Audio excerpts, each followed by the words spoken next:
Welcome to iDream. నేను Udayasri. Present మనతో పాటు ఇప్పుడు స్టూడియోలో life coach and relationship expert Ram Mettu గారు ఉన్నారు. ఆయనకి లైఫ్ కోచ్ అండ్ రిలేషన్షిప్ ఎక్స్పర్ట్గా 13 years ఎక్స్పీరియన్స్ ఉంది.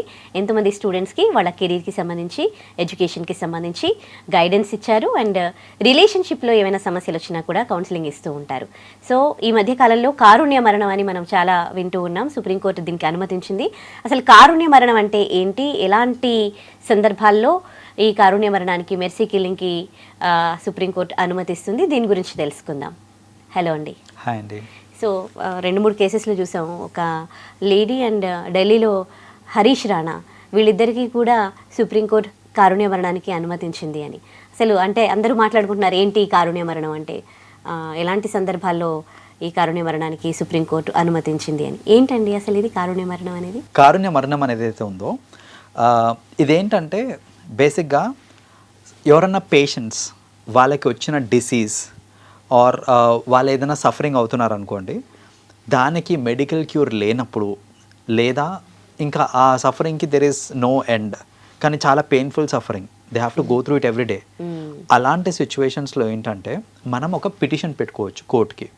ఏంటనంటే ఇంకా ఈ పర్టికులర్ డిసీజ్కి, ఈ పర్టికులర్ పేషెంట్కి ఎంత ట్రీట్మెంట్ ఇచ్చినా కూడా ఉపయోగం ఉండదు అని హాస్పిటల్ సర్టిఫై చేస్తుంది. ఫస్ట్లీ డాక్టర్ సర్టిఫై చేసిన తర్వాత ఈ డాక్టర్ సర్టిఫికేట్ అండ్ ఆ పిటిషన్ రెండు కూడా కోర్టుకి సబ్మిట్ చేస్తే వాళ్ళు ఆ మొత్తం కేస్ని అనలైజ్ చేసి, ఓకే ఇంకా ఈ పేషెంట్ ఇలా సఫర్ అవ్వే కంటే కూడా చనిపోతేనే బెటర్, అట్లీస్ట్ యూనో ఆ పెయిన్ భరించాల్సిన అవసరం ఉండదు అని వాళ్ళకి కనుక అనిపిస్తే కనుక వాళ్ళు గ్రాంట్ చేస్తారనమాట దీనికి. ఆర్ సమ్ టైమ్స్ సఫరింగ్ అనేది పేషెంట్కే ఉండాల్సిన అవసరం లేదు. కొన్ని సందర్భాల్లో ఏంటంటే సఫరింగ్ అనేది పేషెంట్ని ఎవరైతే చూసుకుంటున్నారో, కేర్ టేకర్స్ ఉంటారో, వాళ్ళు సఫర్ అవుతున్నా కూడా దీనికి మనం పిటిషన్ పెట్టుకోవచ్చు అనమాట. ఫర్ ఎగ్జాంపుల్ ఇప్పుడు ఎవరన్నా కోమాలో ఉన్నారనుకోండి, కోమాలో ఉన్నప్పుడు ఏంటంటే పేషెంట్కి పెయిన్ ఏం తెలియదు, కానీ ఆ పేషెంట్ని చూసుకునే ఎవరైతే ఫ్యామిలీ మెంబర్స్ ఉంటారో వాళ్ళకి ఇట్స్ అ స్ట్రెయిన్, రైట్? అది ఫిజికల్ స్ట్రెయిన్ అవ్వచ్చు, ఫినాన్షియల్ స్ట్రెయిన్ అవ్వచ్చు. సో ఇవన్నీ వాళ్ళకి ఒక స్ట్రెయిన్.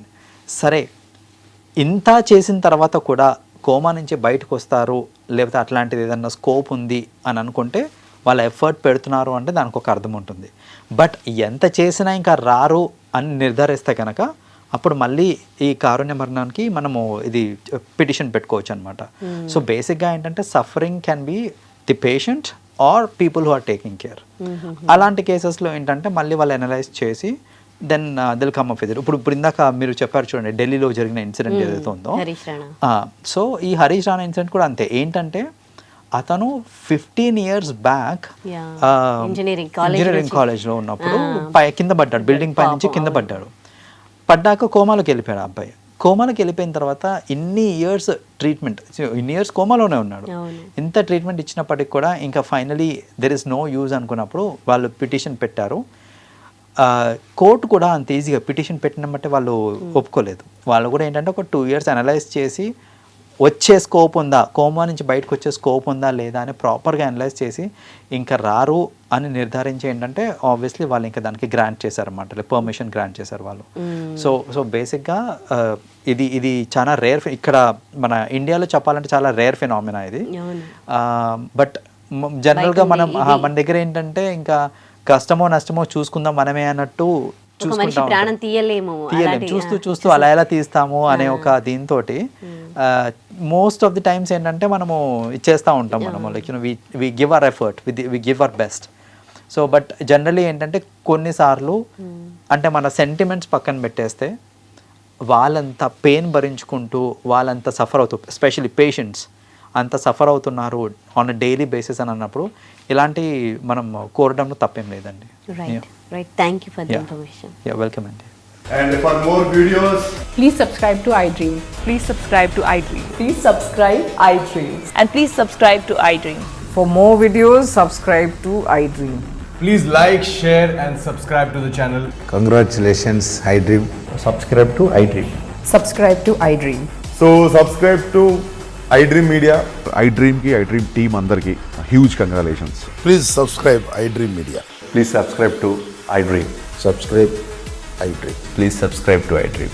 ఐ డ్రీమ్ అంటే నా కళల ఛానల్ను సబ్స్క్రైబ్ చేసుకున్న నోరు తిరుగుతలేదు, మీరైతే గంట గుర్తు కొట్టండి. For more such videos, please subscribe to iDream. Subscribe to iDream. Please subscribe to iDream. Please subscribe iDream Media. Please do subscribe to iDream. Please subscribe to iDream Media. For best entertainment and information, please subscribe iDream. And don't forget to subscribe to iDream.